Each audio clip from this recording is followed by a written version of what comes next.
Assalamualaikum warahmatullahi wabarakatuh. Perkenalkan, nama saya Adam Mustaqim dengan NIM 211020606012, Prodi Manajemen Pendidikan Islam, Fakultas Tarbiyah dan Ilmu Keguruan di kampus Institut Agama Islam Negeri Kerinci. Baiklah, di sini saya izin menyampaikan materi tentang makna dan hakikat pendidikan. Yang kedua, pendidikan dan perkembangan peradaban manusia, yaitu pada mata kuliah ilmu pendidikan.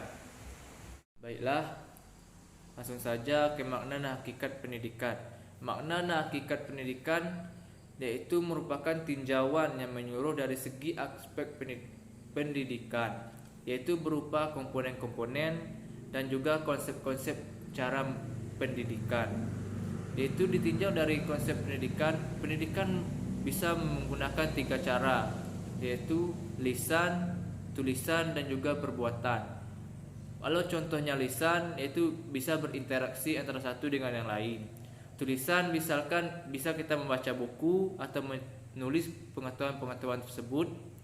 Perbuatan misalkan perbuatan kita tentang ilmu pendidikan, misalkan ilmu kita baik dengan seseorang, itu adalah perbuatan yang baik, itu menyangkut dengan ilmu, karena ilmu mencakup seluruh segi aspek kehidupan.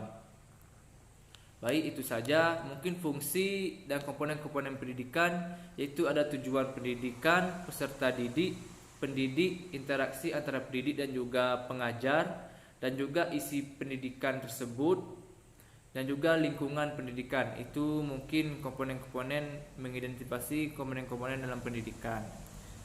Baiklah, itu materi dari yang pertama, yaitu lanjut dengan materi kedua, pendidikan dan perkembangan peradaban manusia. Pendidikan dan perkembangan peradaban manusia dalam sejarah manusia adalah suatu komponen kehidupan yang paling urgen.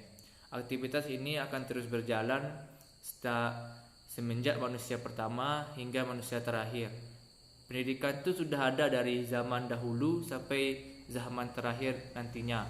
Pendidikan tersebut akan berkembang sebagai beriring berjalannya waktu.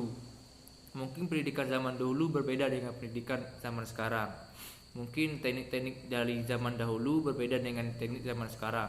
Karena zaman dulu belum adanya teknologi, zaman sekarang udah adanya teknologi. Mungkin itu yang dapat disampaikan. Fungsi dan tujuan perkembangan peradaban, supaya kita mengetahui bagaimana sistem dari yang lalu dan kita mengetahui perkembangan zaman yang ke depan. Bagaimana tanggapan manusia tentang materi-materi yang duluan dan juga materi-materi yang diadakan sekarang. Yaitu ada beberapa teori yang menjelaskan, yaitu teori peradaban Arnold Derbe, dan juga teori peradaban Samuel, dan juga teori peradaban Ibnu Khaldun. Mungkin teori tersebut bisa dipaparkan di makalah kami.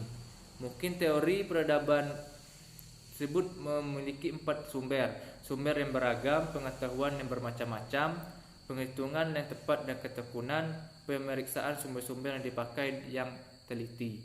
Mungkin itu dapat saya sampaikan. Adapun kesimpulan dari makalah atau diskusi saya, pendidikan merupakan satu proses mentransfer ilmu yang pada umumnya dilakukan dengan 3 cara, yaitu lisan, tulisan, dan juga perbuatan.